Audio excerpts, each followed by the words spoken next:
नमस्कार। आकाशवाणी कटक आंचलिक संवाद पढ़ुछंती सत्यव्रत बेहुरा। मुख्य संवाद राज्य में खरा एवं गुळुगुळी नहीं जनसाधारण को सतर्क रहिबाकु परामर्श देले राजस्व और विपर्यय परिचालना मंत्री। आसंता 5 दिन पर्यंत जारी रहिबो ग्रीष्म प्रवाह। श्रीमंदिर रत्नभंडार गणतिमणति कार्य आजिठारु स्थगित। भितरकाठ निकटरू श्रीजी को स्वाभाविक भागे दर्शन करुछंती श्रद्धालु।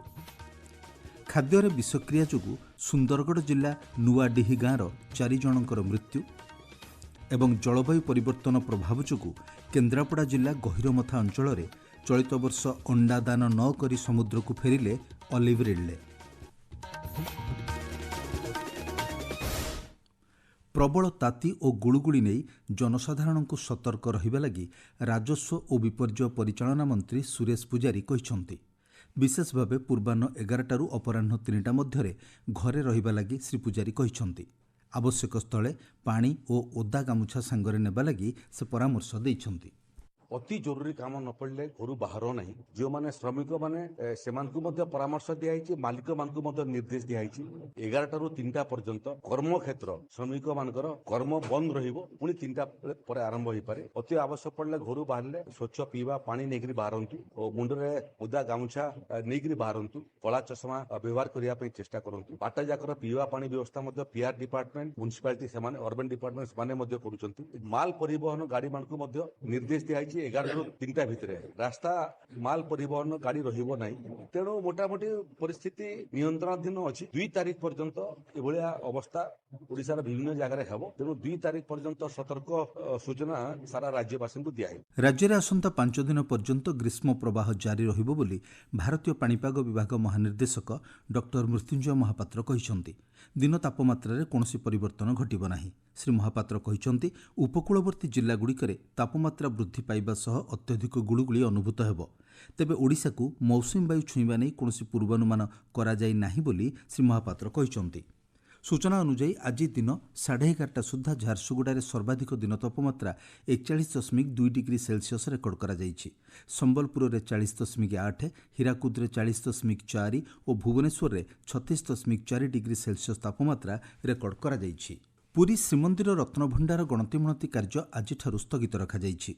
प्रचंड ग्रीष्म प्रवाह प्रबल भिड़ और आगामी दिन में विभिन्न नीतिकांति दृष्टि सामयिक भावे गणति कार्य बंद रखा लगी निष्पत्ति ग्रहण करा जायछि। आसंता मासरे स्नान पूर्णिमा पूर्व गणति करा नहीं परवर्ती बैठक में निष्पत्ति नियाजिबो। आगामी स्नान यात्रा और रथयात्रा निमंते प्रस्तुति और सुपरिचालना पई चलित मासरे 36 नियोग तथा परिचालना कमिटी बैठक अनुष्ठित हेबो बोली जणापड़िछि। गणति कार्य बंद रखा लगी निष्पत्ति हेबा परे भक्त और श्रद्धालु माने आजिठारु स्वाभाविक भावे भितर काठरू महाप्रभु को दर्शन करुछंती। पुरी जिला निमापड़ा राटिलो दहीपंगठारे एक मिनी स्टाडियमर शिलान्यास करा जायछि। उपमुख्यमंत्री प्रभाती परिडांक नेतृत्व में उत्कर्ष माराथन गणदौड़ कार्यक्रम अवसर में मिनी स्टाडियमर भित्तिप्रस्तर स्थापन होइछि। सुस्थ समाजर वार्ता नहीं शताधिक छात्र छात्री और साधारण जनता गणदौड़े भाग नहीं। यह अवसर में उपमुख्यमंत्री श्रीमती परिडा कहिथिले उत्कर्ष निमापड़ा गठन पर उत्तम स्वास्थ्य गुरुत्वपूर्ण। शारीरिक भाव सुस्थ रहिबा दौड़बार आवश्यकता रही बोली उपमुख्यमंत्री कहिथिले। यह अवसर में उत्कर्ष निमापड़ा 2.0 उपलक्षे आयोजित हेबाकु थिबा विभिन्न प्रतियोगिता पई उपमुख्यमंत्री श्रीमती परिडा ट्रॉफी उन्मोचन करिसंती। गणदौड़े 25 जन कृति छात्र छात्री को सम्मानित करा जायछि। जापान में अनुष्ठित हेबाकु थिबा साकुरा विज्ञान कार्यक्रम 2026 रे अंशग्रहण करने लगी मनोनीत छात्र छात्री नुआदिल्ली गतकाली यात्रा करिसंती। शिक्षा मंत्रालय अधीनस्थ स्कूल शिक्षा और साक्षरता विभाग पक्षरु एही कार्यक्रम पई छात्र छात्री को मनोनीत करा जायछि। शिक्षा मंत्रालयर सूचना अनुसार ओडिशा समेत 15टी राज्य और केन्द्रशासित अंचलर सरकारी विद्यालयर 24 जन छात्र और 32 जन छात्री को मिसाई 4 जन पर्यवेक्षक एही गस्तरे जाइछंती। मनोनीत दल आसंता 30 तारिख पर्यंत जापान अवस्थान करिवे। भारत सहित एही कार्यक्रम में घाना, नाइजेरिया और दक्षिण आफ्रिकार छात्र छात्री मध्य अंशग्रहण करिछंती। युव शिक्षार्थी मध्य बौद्धिक चिंताधारा को अधिक व्यापक करने विज्ञान भित्तिक गवेषणा को प्रोत्साहित करने लक्ष्य नहीं जापान विज्ञान और प्रजुक्तिविद्या संस्था 2014 मसीह यह कार्यक्रम आयोजन करिआसुछि। केंद्रीय माध्यमिक शिक्षा परिषद सीबीएसई द्वादश श्रेणी परीक्षा परवर्ती त्रुटि नहीं स्पष्टीकरण दि जाइछि। ଛାତ୍ରଛାତ୍ରୀମାନଙ୍କଠାରୁ ଉତ୍ତରପତ୍ରର ନକଲ ପାଇଁ ଧାର୍ଯ୍ୟ ଦେୟଠାରୁ ଅଧିକ ଆଦାୟ ହୋଇଥିବା ଏବଂ କେତେକ କ୍ଷେତ୍ରରେ କମ୍ ଦେୟ ଆଦାୟ ହୋଇଥିବା ନେଇ ସିବିଏସ୍ଇ ପକ୍ଷରୁ ସୂଚନା ଦିଆଯାଇଛି। ଯେଉଁମାନେ ଅଧିକ ଦେୟ ପ୍ରଦାନ କରିଛନ୍ତି ସେମାନଙ୍କୁ ବଳକା ଅର୍ଥ ଫେରସ୍ତ କରାଯିବ ବୋଲି ଏକ ବିଜ୍ଞପ୍ତିରେ କୁହାଯାଇଛି। କମ୍ ଦେୟ ଦେଇଥିବା ଛାତ୍ରଛାତ୍ରୀଙ୍କୁ ଆବଶ୍ୟକ ଅର୍ଥ ଦେବା ଲାଗି କୁହାଯିବ ବୋଲି ସିବିଏସ୍ଇ ସୂଚନା ଦେଇଛି। ପରୀକ୍ଷାର୍ଥୀମାନଙ୍କୁ ଉତ୍ତର ଖାତାର ସ୍କାନ୍ଡ କପି ପାଇଁ ଆଉଥରେ ଆବେଦନ କରିବାକୁ ପଡ଼ିବ ନାହିଁ ବୋଲି ଜଣାପଡ଼ିଛି। ଆପଣମାନେ ଆଞ୍ଚଳିକ ସମ୍ବାଦ ଶୁଣୁଛନ୍ତି ଆକାଶବାଣୀ କଟକ କେନ୍ଦ୍ରରୁ। ଖାଦ୍ୟରେ ବିଷକ୍ରିୟା ଯୋଗୁଁ ସୁନ୍ଦରଗଡ଼ ଜିଲ୍ଲା ହେମଗିରି ବ୍ଲକ ନୂଆଡିହି ଗାଁର 4 ଜଣଙ୍କ ମୃତ୍ୟୁ ଘଟିଛି। ଏକ ଶ୍ରାଦ୍ଧ ଭୋଜିରେ ଖାଇବା ପରେ 17 ଜଣ ଅସୁସ୍ଥ ହୋଇଥିବା ସୂଚନା ମିଳିଛି। ଅସୁସ୍ଥଙ୍କ ମଧ୍ୟରେ 23 ମାସର ଶିଶୁକନ୍ୟା ଓ 11 ବର୍ଷର ନାବାଳିକା ଅଛନ୍ତି। ଅସୁସ୍ଥମାନଙ୍କୁ ହେମଗିରି ଓ ଝାରସୁଗୁଡ଼ାର ବିଭିନ୍ନ ଡାକ୍ତରଖାନାରେ ଚିକିତ୍ସା କରାଯାଉଛି।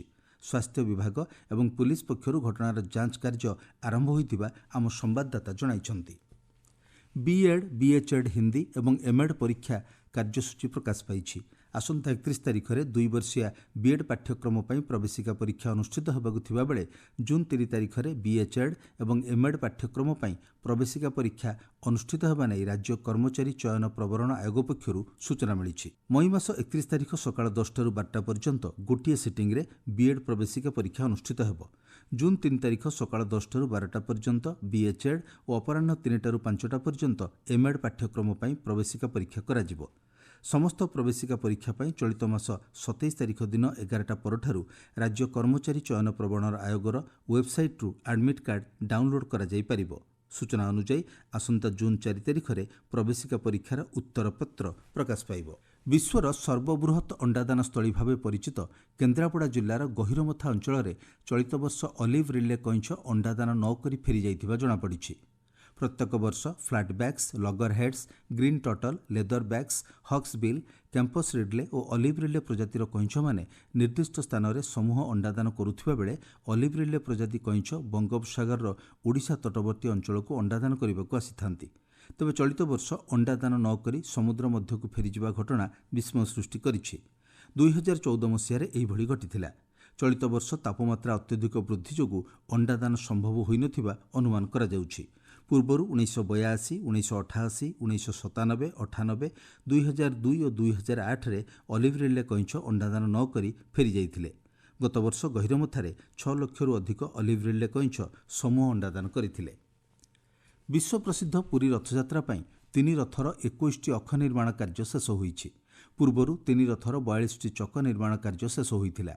ସୂଚନା ଅନୁଯାୟୀ 3 ରଥର 20 ଫୁଟ ଲମ୍ବ ବିଶିଷ୍ଟ 14ଟି ଲେଖାଏଁ 14 ନାହାକା ଖମ୍ବ ନିର୍ମାଣ କାର୍ଯ୍ୟ ଜାରି ରହିଛି।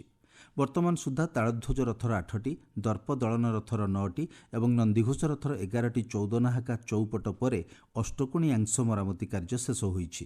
ରୂପକାର ସେବକମାନେ 3 ରଥର 8ଟି ଲେଖାଏଁ ତୀଖ ଗୁଜରେ ସିଂହ ବିରାଳ ରୂପ ଖୋଦେଇ କରୁଛନ୍ତି। ଓଝା ସେବକମାନେ 3 ରଥର ଅଖକଣ୍ଟା, ଦଣ୍ଡାକଣ୍ଟା ଓ ବେଦୀ ସିଂହାସନର ପ୍ରସ୍ତୁତି ପାଇଁ କଣ୍ଟା ପ୍ରସ୍ତୁତି ଜାରି ରଖିଛନ୍ତି। ଓଡ଼ିଶାର ପୂର୍ବତନ ମୁଖ୍ୟମନ୍ତ୍ରୀ ନୀଳମଣି ରାଉତରାୟଙ୍କ ଆଜି ଜନ୍ମବାର୍ଷିକୀ ପାଳନ କରାଯାଉଛି। 1920 ମସିହା ମଇ 24 ତାରିଖରେ ଗ୍ରହଣ କରିଥିବା ନୀଳମଣି ରାଉତରାୟ ଜନତା ପାର୍ଟିର ପ୍ରାର୍ଥୀ ଭାବେ 1977 ମସିହାରେ ଓଡ଼ିଶାର ପ୍ରଥମ ମୁଖ୍ୟମନ୍ତ୍ରୀ ଦାୟିତ୍ୱ ଗ୍ରହଣ କରିଥିଲେ। 1999 ମସିହାରେ ଲୋକସଭାକୁ ନିର୍ବାଚିତ ହେବା ପରେ ସେ ସ୍ୱାସ୍ଥ୍ୟ ଓ ପରିବାର କଲ୍ୟାଣ ଏବଂ ପରେ ଜଙ୍ଗଲ ଓ ପରିବେଶ ମନ୍ତ୍ରୀ ଦାୟିତ୍ୱ ସମ୍ଭାଳିଥିଲେ। ଏହି ଅବସରରେ ରାଜ୍ୟପାଳ ଡକ୍ଟର ହରିବାବୁ କମ୍ଭମପାଟି, ମୁଖ୍ୟମନ୍ତ୍ରୀ ମୋହନ ଚରଣ ମାଝୀ, କେନ୍ଦ୍ର ଶିକ୍ଷାମନ୍ତ୍ରୀ ଧର୍ମେନ୍ଦ୍ର ପ୍ରଧାନ, ଉପମୁଖ୍ୟମନ୍ତ୍ରୀ କନକବର୍ଦ୍ଧନ ସିଂଦେଓ ଏବଂ ସ୍ୱାସ୍ଥ୍ୟମନ୍ତ୍ରୀ ଡକ୍ଟର ମୁକେଶ ମହାଲିଂ ପୂର୍ବତନ ମୁଖ୍ୟମନ୍ତ୍ରୀ ନୀଳମଣି ରାଉତରାୟଙ୍କୁ ଶ୍ରଦ୍ଧାଞ୍ଜଳି ଅର୍ପଣ କରିଛନ୍ତି। ମାନସିକ ରୋଗୀଙ୍କ ନିମନ୍ତେ ସାମାଜିକ ସ୍ନେହ, କରୁଣା ଜାଗ୍ରତ କରିବା ସହିତ ଜନସାଧାରଣଙ୍କ ମଧ୍ୟରେ ସଚେତନତା ସୃଷ୍ଟି କରିବା ଉଦ୍ଦେଶ୍ୟରେ ଆଜି ବିଶ୍ୱ ସ୍କିଜୋଫ୍ରେନିଆ ସଚେତନତା ଦିବସ ପାଳନ କରାଯାଉଛି। ପ୍ରତିବର୍ଷ ମଇ 24 ତାରିଖକୁ ଏହି ଦିବସ ଭାବେ ପାଳନ କରାଯାଇଥାଏ। ଚଳିତ ବର୍ଷ ସ୍କିଜୋଫ୍ରେନିଆ ଦିବସର ବାର୍ତ୍ତା ହେଉଛି ଆଖ୍ୟାକୁ ପୁନର୍ବିଚାର କରନ୍ତୁ, ନିଜ କାହାଣୀକୁ ଫେରିଯାଆନ୍ତୁ। ସ୍କିଜୋଫ୍ରେନିଆ ହେଉଛି ଏକ ମାନସିକ ସମସ୍ୟା। ଏହା ମଣିଷର ଭାବନା, ଆବେଗ, ବ୍ୟବହାର ଏବଂ କାର୍ଯ୍ୟଦକ୍ଷତାକୁ ବିଶେଷ ଭାବେ ପ୍ରଭାବିତ କରିଥାଏ ବୋଲି ବିଶେଷଜ୍ଞମାନେ ମତ ଦେଇଛନ୍ତି। ଗଞ୍ଜାମ ଜିଲ୍ଲାରେ ଗୃହପାଳିତ ପଶୁପକ୍ଷୀଙ୍କ ଚିକିତ୍ସା ବ୍ୟବସ୍ଥାରେ ଉନ୍ନତି ଆଣିବା ଲାଗି ପଦକ୍ଷେପ ଗ୍ରହଣ କରାଯାଇଛି। ମତ୍ସ୍ୟ ଓ ପ୍ରାଣୀ ସମ୍ପଦ ବିକାଶ ବିଭାଗ ପକ୍ଷରୁ ଜିଲ୍ଲାର 11ଟି ପ୍ରାଣୀ ଚିକିତ୍ସାଳୟକୁ ପ୍ରଥମ ପର୍ଯ୍ୟାୟରେ ଅତ୍ୟାଧୁନିକ ହେମାଟୋଲୋଜି ଆନାଲାଇଜର ଯନ୍ତ୍ର ପ୍ରଦାନ କରାଯାଇଛି। ମୁଖ୍ୟ ସମ୍ବାଦ ପୁଣି ଥରେ। ରାଜ୍ୟରେ ଖରା ଏବଂ ଗୁଳୁଗୁଳି ନେଇ ଜନସାଧାରଣଙ୍କୁ ସତର୍କ ରହିବାକୁ ପରାମର୍ଶ ଦେଲେ ରାଜସ୍ୱ ଓ ବିପର୍ଯ୍ୟୟ ପରିଚାଳନା ମନ୍ତ୍ରୀ। ଆସନ୍ତା 5 ଦିନ ପର୍ଯ୍ୟନ୍ତ ଜାରି ରହିବ ଗ୍ରୀଷ୍ମ ପ୍ରବାହ। ଶ୍ରୀମନ୍ଦିର ରତ୍ନଭଣ୍ଡାର ଗଣତିମଣତି କାର୍ଯ୍ୟ ଆଜିଠାରୁ ସ୍ଥଗିତ। ଭିତରକାଠ ନିକଟରୁ ଶ୍ରୀଜୀଉଙ୍କୁ ସ୍ୱାଭାବିକ ଭାବେ ଦର୍ଶନ କରୁଛନ୍ତି ଶ୍ରଦ୍ଧାଳୁ। ଖାଦ୍ୟରେ ବିଷକ୍ରିୟା ଯୋଗୁଁ ସୁନ୍ଦରଗଡ଼ ଜିଲ୍ଲା ନୂଆଡିହି ଗାଁର 4 ଜଣଙ୍କ ମୃତ୍ୟୁ ଏବଂ ଜଳବାୟୁ ପରିବର୍ତ୍ତନ ପ୍ରଭାବ ଯୋଗୁଁ କେନ୍ଦ୍ରାପଡ଼ା ଜିଲ୍ଲା ଗହିରମଥା ଅଞ୍ଚଳରେ ଚଳିତ ବର୍ଷ ଅଣ୍ଡାଦାନ ନ କରି ସମୁଦ୍ରକୁ ଫେରିଲେ ଅଲିଭ୍ ରିଡ୍ଲେ। ଆଞ୍ଚଳିକ ସମ୍ବାଦ ବର୍ତ୍ତମାନ ପାଇଁ ଏତିକି। ପରବର୍ତ୍ତୀ ଆଞ୍ଚଳିକ ସମ୍ବାଦ ଶୁଣିପାରିବେ ସନ୍ଧ୍ୟା 6:45 ମିନିଟ୍ରେ।